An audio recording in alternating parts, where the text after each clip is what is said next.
Penjarahan kuil sudah menjadi bagian dari sejarah, mulai dari piramid para Firaun, kuil Babilonia, hingga artefak suku Aztec. Kita akan mengunjungi candi yang paling banyak dijarah di Indonesia, yakni Candi Gunung Gangsir di Pasuruan, Jawa Timur. Dan mulai sekarang, Anda akan melihat mitos di candi ini dengan cara yang berbeda. Oke teman-teman, kita di sini, di negara Indonesia, dan candi yang kita kunjungi dibangun kira-kira bersamaan saat Erik Simera menemukan Greenland dan membuat migrasi besar-besaran bangsa Viking ke pulau ini. Yuk, kita ke sana.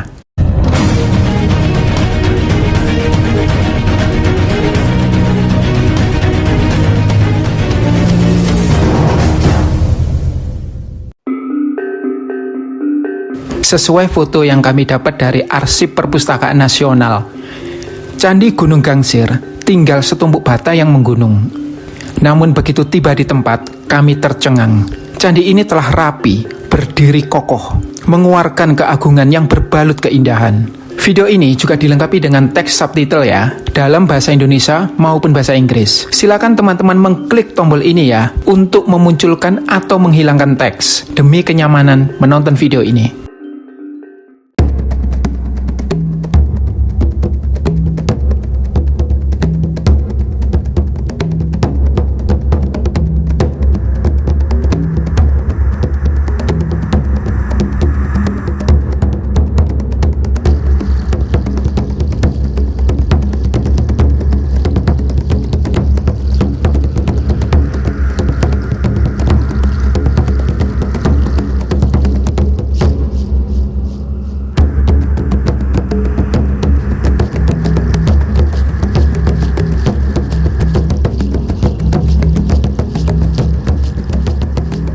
Nah, kalau kita masuk pintu depan candi, dapatnya itu sisi ini.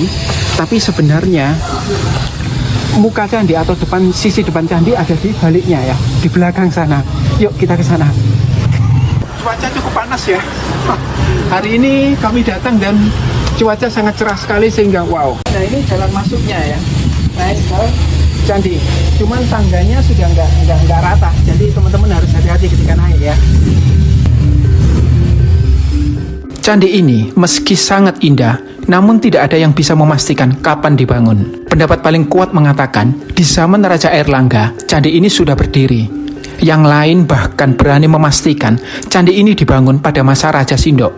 Teman-teman tahu ya Empu Sindok, yakni raja dari Jawa Tengah yang akhirnya pindah kependudukan ke Jawa Timur. Mungkin penyebab perpindahan kekuasaan ini karena nasi pecel di Jawa Timur enak banget. Oke, just kidding. Yuk lanjut. Pendapat yang menyatakan candi ini dibangun pada zaman Empu Sindok mendasarkan diri pada keunikan candi ini yang memiliki perpaduan gaya Jawa Tengah dan Jawa Timur. Misalnya berbahan bata merah dan menghadap ke barat layaknya candi Jawa Timur. Namun berbadan tambun, reliefnya bergaya natural, hampir penuh, dan bersifat konsentris sebagaimana candi Jawa Tengah. Itu Burloka, tempatnya nafsu. Itu Burwaloka, tempatnya manusia suci. Dan itu Swarloka, atau alam para dewa. Karena selasar kelilingnya cukup lebar, saya mampu memutari badan candi. Tidak banyak relief yang bisa dinikmati, hanya sebentuk manusia, periuk, bentuk geometri, dan motif floral. Setelah melintasi ratusan tahun, candi ini rusak parah. Bukan saja karena faktor usia, melainkan penjarahan oleh manusia. Apakah benar di candi ini tersimpan banyak harta? Berdasarkan mitologi yang akan kita analisa sebentar lagi, penjarahan tentu sudah dilakukan sendiri oleh Bumiputra. Lalu, penjarahan dan perusakan terparah dilakukan oleh kakeknya Naruto. Maksud saya tentara Jepang sekitar tahun 45 yang mengambil paksa harta, relief, dan arca untuk dijual guna membiayai perang Asia Timur Raya. Baru tahun 2003 dilakukan pemugaran dan selesai 10 tahun kemudian. Konon, dalam masa pemugaran ini pun orang yang menggali-gali masih bisa menemukan emas. Wow, kemana emas-emas itu? Penjarahan tidak berhenti. Konon, setelah pemugaran pun banyak arca yang hilang dicuri. Maka yang masih tersisa segera diamankan di sebuah gudang. Tapi mungkin yang tersisa ini tidak seindah dan seberharga yang terhilang. Makanya disisakan. Sudah hukum alam. Jika diamati, banyak kemiripan candi ini dengan candi-candi di Jawa Tengah. Misalnya Candi Prambanan, motif floralnya, motif geometrinya. Di Prambanan ini berisi makhluk surgawi, tapi di sini berisi ayam. Ayam juga merupakan kekayaan dan status sosial pada masa itu. Ayo, lihat lebih dekat. Ini sebentuk wanita yang kepalanya sudah hilang. Perhatikan lebih dekat lagi. Dia memegang teratai. Dalam kepercayaan Jawa klasik, dewi yang memegang teratai adalah Dewi Laksmi, yang notabene adalah dewi pemberi kekayaan. Kadang berasimilasi dengan Dewi Sri. Relief ini jelas hanya penghias, bukan dewa utama. Dugaan saya adalah Kinari, yakni makhluk surgawi yang berbadan setengah burung setengah manusia, berpasangan dengan Kinara, dan sangat terkenal di candi-candi di Asia Tenggara, terutama di Jawa Tengah. Bentuk Kinari yang lebih jelas bisa dilihat di sisi lain candi ini ya.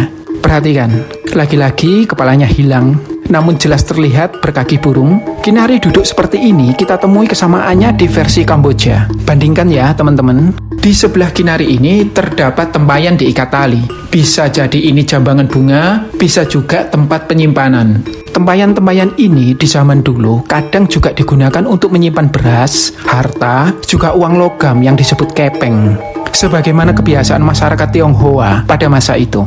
Perhatikan relief dari Candi Pawon di Jawa Tengah ini. Pohon kalpataru yang mengabulkan keinginan, berbuah harta kekayaan, dengan periuk kekayaan di bawahnya, diikat tali, dikelilingi para bidadara-bidadari, kiri kanannya dijaga kinara-kinari.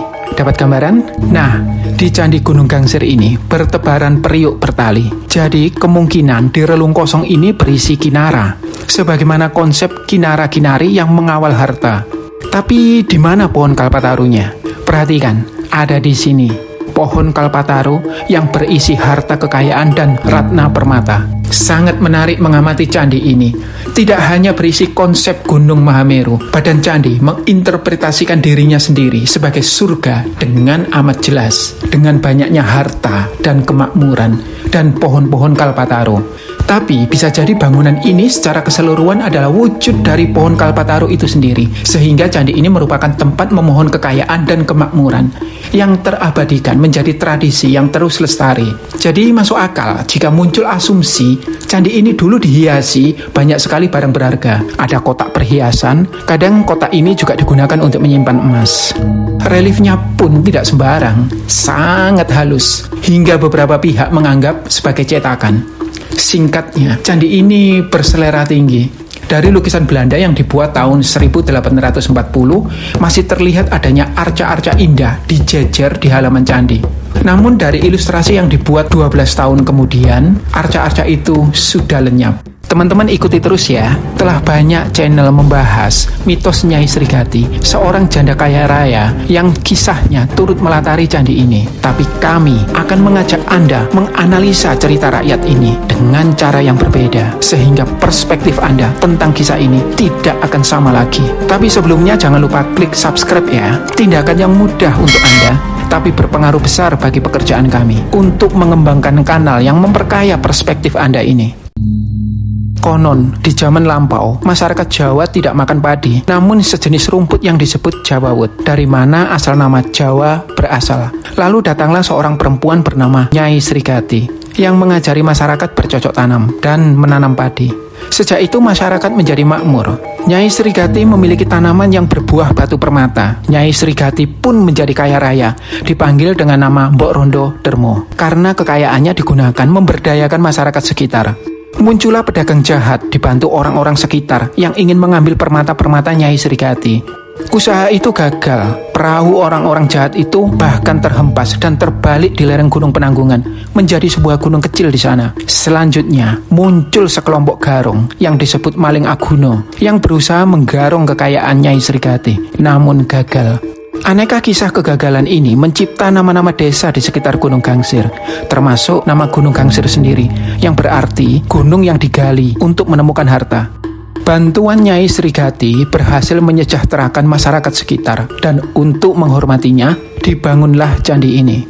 Jika kita menganalisa, jelas bahwa cerita rakyat ini bukan cerita biasa. Nyai Srigati mungkin hanya legenda ciptaan rakyat, namun dia dibangun dari base yang kuat, yakni ingatan kolektif masyarakat akan situasi candi ini di masa Hindu-Buddha dahulu. Nyai Srigati jelas penggambaran candi itu sendiri, yang cantik dan dipercaya memberi berkat kemakmuran. Tanaman Nyai Srigati yang berbuah permata tidak bisa tidak adalah penggambaran pohon kalpataru. Sosok Nyai Srigati yang memperkenalkan tanaman padi adalah penggambaran Dewi Sri yang merupakan Dewi Padi. Dari sini kita bisa runut, yang mana Dewi Sri adalah aspek dari Dewi Laksmi, yakni Dewi Kesejahteraan. Memberi gambaran pada kita, candi ini juga digunakan untuk memuja Dewi Laksmi. Nama Srigati sendiri diserap dalam pewayangan zaman Madya menjadi raja yang memperkenalkan persawahan pada masyarakat Medang Kamulan, yakni Raja Sri Mahapunggung. Jadi, ini semua tentang sawah.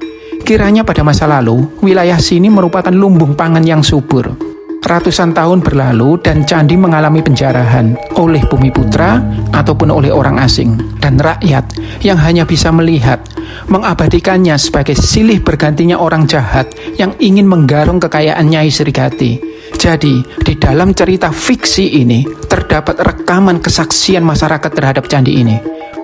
Mari kita analisa lebih jauh kisah ini. Kisah Nyai Srigati seolah gabungan dari 3 mitos terkenal, yakni kisah Sangkuriang, Roro Jonggrang, dan Dewi Sri. Tapi karena akan sangat panjang, saya pilih satu saja ya, kisah Nyai Srigati versus kisah Roro Jonggrang. Kedua kisah ini sama-sama mengisahkan seorang wanita yang dibuatkan candi. Roro Jonggrang, putri kerajaan Boko, dibuatkan candi oleh Bandung Bandawasa, pangeran kerajaan Pengging. Sementara Nyai Srigati, yang tidak jelas asal-usulnya, dibangunkan candi oleh masyarakat. Mitos Roro Jonggrang hanya bercerita tentang para penguasa, para bangsawan. Selain memukul lesung, yang itu pun atas perintah penguasa, rakyat cuma penonton. Sementara dalam mitos Nyai Srigati, situasinya sangat berbeda. Tidak ada penguasa, tidak ada bangsawan. Yang ada hanya rakyat berhadapan dengan orang jahat. Terlihat rakyat adalah tokoh utama dalam kisah ini, di mana kemakmuran dan keselamatan mereka adalah tema utama, bukan kemakmuran para penguasa. Kisah inisiatif rakyat yang membangun candi untuk menghormati janda murah hati adalah hal unik selanjutnya yang kita highlight. Misalnya jika kita bandingkan mitos Candi Pari di Sidoarjo, yang konon butuh perintah raja untuk membangunnya. Kisah pembangunan Candi Gunung Gangsir jelas potret civil society, yakni kemakmuran yang merata, kemandirian yang kuat, dan persamaan hak. Namun, tidakkah kita melihat gambaran yang lebih luas? Bahwa Nyai Srigati yang kaya raya, yang merupakan personifikasi dari Candi Gunung Gangsir, adalah gambaran ibu pertiwi kita, yang setelah runtuhnya Majapahit, berabad-abad kemudian kekayaan ibu dieksploitasi tiada henti, baik oleh imperialisme atau yang lain. Mari kita renungkan. Hutan gunung sawah